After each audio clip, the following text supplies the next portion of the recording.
नमस्कार दोस्तों, मैं हूं एडवोकेट अतिशय प्रसाद 30,000 रिकॉर्ड दिल्ली से। आज जो हम टॉपिक डिस्कस करने जा रहे हैं वो है चेक बाउंस से रिलेटेड। जब बाउंस हुआ चेक एक पार्टनरशिप फर्म द्वारा इशू किया गया हो। दोस्तों, जब कंपनी एक अक्यूज्ड होती है, यानी जब कंपनी के द्वारा इशू किया गया चेक बाउंस होता है, तो अब डायरेक्टर्स को पार्टी नहीं बना सकते हैं कंपनी को पार्टी बनाए बिना। बट क्या ये रूल पार्टनरशिप फर्म पे भी अप्लाई होता है? यानी कि क्या आपको पार्टनरशिप फर्म को भी एक पार्टी बनाना जरूरी है पार्टनर्स को पार्टी बनाने के पहले? आज जो हम सुप्रीम कोर्ट का केस देखेंगे वो हमें ये बताएगा कि क्या एक पार्टनरशिप फर्म द्वारा इशू किया गया चेक अगर जब बाउंस हो जाए, तब पार्टनरशिप फर्म को पार्टी बनाना ज़रूरी है क्या पार्टनर्स को पार्टी बनाने के लिए, या ये रूल सिर्फ कंपनीज पे अप्लाई करता है? तो चलिए चलते हैं बिना किसी देरी के इस केस के फैक्ट्स की ओर। दोस्तों, इस केस में पार्टनरशिप फर्म ने एक लोन लिया था। In return of the loan उन्होंने कुछ चेक्स इशू किए थे जो कि पार्टनर्स ने साइन किया था। अब दोस्तों, जब ये चेक बाउंस हुआ, तो जिन्होंने लोन दिया था यानी कंप्लेनेंट ने लीगल नोटिस भेजा केवल पार्टनर्स को, और पार्टनरशिप फर्म के नाम पे कोई लीगल नोटिस नहीं भेजा। फिर कंप्लेनेंट ने कंप्लेंट डाली क्योंकि 15 दिन में उसे पेमेंट नहीं मिली। आपको पता ही होगा कि नोटिस इश्यू करने के बाद 15 दिन में पेमेंट नहीं मिलती है तो आप कंप्लेंट डाल सकते हैं। और कंप्लेंट भी कंप्लेनेंट ने दोनों पार्टनर्स के अगेंस्ट डाला, बट पार्टनरशिप फर्म के अगेंस्ट नहीं डाला। अब मामला गया हाई कोर्ट।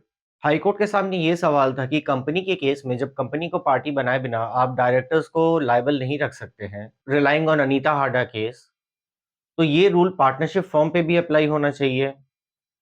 और दोस्तों, मद्रास हाई कोर्ट ने इस दलील को एक्सेप्ट कर लिया और कंप्लेंट को क्वॉश कर दिया। और अब मामला जाता है सुप्रीम कोर्ट, जिसे हम अभी डिस्कस करने जा रहे हैं। चलिए देखते हैं सुप्रीम कोर्ट ने इस केस में क्या होल्ड किया। दोस्तों, सुप्रीम कोर्ट ने कहा कि सेक्शन 141 में कंपनी और पार्टनरशिप फर्म को एक साथ रखा गया है बस टेक्निकलिटी के लिए, पर इन दोनों के नेचर बहुत अलग है। दोस्तों, सुप्रीम कोर्ट ने अपना डिसीजन 3 पॉइंट्स पे दिया और पहला पॉइंट था separate legal entity. Supreme court का कहना था कि एक कंपनी अपने शेयर होल्डर से एक अलग एंटिटी होती है, उसका एक अलग लीगल आइडेंटिटी होता है। पर ये चीज पार्टनरशिप फर्म के केस में नहीं होती है। पार्टनरशिप फर्म की कोई अलग आइडेंटिटी नहीं होती है अपने पार्टनर से। इसलिए कंपनी पे जो रूल्स लगते हैं वो फर्म पे नहीं लगाए जा सकते हैं। दूसरा पॉइंट, सुप्रीम कोर्ट ने कहा कि पार्टनरशिप फर्म में पार्टनर्स की लायबिलिटी जॉइंट एंड सेवरल होती है। मतलब कि हर पार्टनर फर्म के काम के लिए जिम्मेदार होता है। इसका मतलब आप कोई भी पार्टनर को पार्टी बना रहे हैं तो आप एक तरह से पूरे पार्टनरशिप फर्म को पार्टी बना रहे हैं। तीसरा पॉइंट सुप्रीम कोर्ट ने कहा वो था कि this is a curable defect.